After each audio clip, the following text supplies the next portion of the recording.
చెబుతున్నా సౌత్ లో ఎందుకు నాకు అవకాశం ఇవ్వండి ప్లీజ్.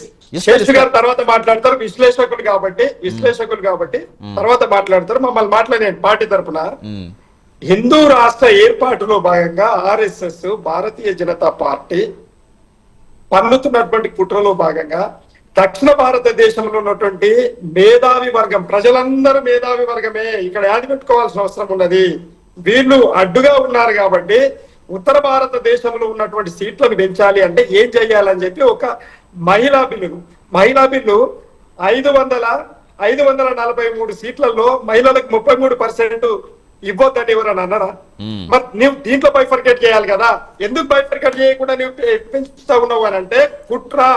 ఇది దక్షిణ భారతదేశంలో ఉన్నటువంటి మొత్తం 5 రాష్ట్రాలకు గాను వాళ్ళది జీవితాంతం భారతదేశంలో ప్రధానమంత్రి కుర్సీ మా ఉత్తర భారతదేశానికి సంబంధించిన వర్గానికే సంబంధించి నడవాలనేది ఒక ఎత్తు అయితే, రెండవది భారత రాజ్యాంగాన్ని మార్చాలని చెప్పి భారత రాజ్యాంగాన్ని తుడిచిపెట్టాలి. ఏదైతే సెక్యులర్ దేశంగా ఉన్నదో దీన్ని మత రాజ్యంగా స్థాపించాలనే కుట్రలో భాగంగా ఈ మహిళా బిల్లును అడ్డం పెట్టి డీలిమిటేషన్ లో భాగంగా మరి 800 పైచిలుకులు సీట్లుగా పెంచాలనే ఒక మహా కుట్రలో భాగంగానే భారతీయ జనతా పార్టీది పన్నిన పన్నాగం. ఇది మాకు తెలియదా? ఈ 2 పాయింట్లను వదిలిపెట్టి మీరు ఒక తెలంగాణ బిడ్డలయ్యి ఉండి దక్షిణ భారతదేశానికి సంబంధించిన బిడ్డలయ్యి ఉండి దీన్ని మనము వ్యతిరేకించకుండా పార్టీలో ఉన్నామని చెప్పి భారతీయ జనతా పార్టీకి సంబంధించిన ఏ దక్షిణ భారతదేశానికి సంబంధించిన పౌరుడైనా దీన్ని వ్యతిరేకించాల్సిన అవసరం ఉన్నది. మనం జీవితాంతము ఏ రోజు ప్రధానమంత్రి కాళ్ళ మీద యాది పెట్టుకోవాలి.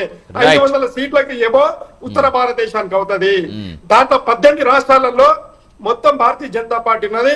ఇంకొక 2-3 రాష్ట్రాలు అయిపోతే భారత రాజ్యాంగాన్ని మార్చాలని వాళ్ళు కుట్రలు పడుతున్న సందర్భంలో మనం గాముచ్చట మాట్లాడకుండా ఏదో 100% మోదీ గారు ఆ ఎంపీ గారితో ఆ ముచ్చట్లు అనిపించిండ్రు. ఇది కుట్రలో భాగము అంటే ఇక్కడ అంటే కాదు. అదే కుట్ర అంటే ఏంటి? అలా కాదు విజయరాయ గారు అంటే బిల్లు ముందుకు వెళ్లకుండా కుట్ర ఏంటి? దేనికి కుట్ర?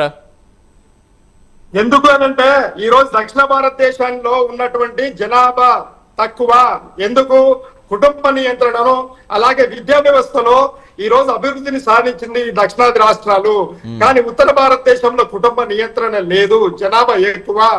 మరి జనాభా ప్రాతిపదికన డీలిమిటేషన్ చేయడం వల్ల అక్కడ సీట్లు ఎక్కువైతాయి, దక్షిణ భారతదేశానికి సంబంధించిన సీట్లు తక్కువైతాయి.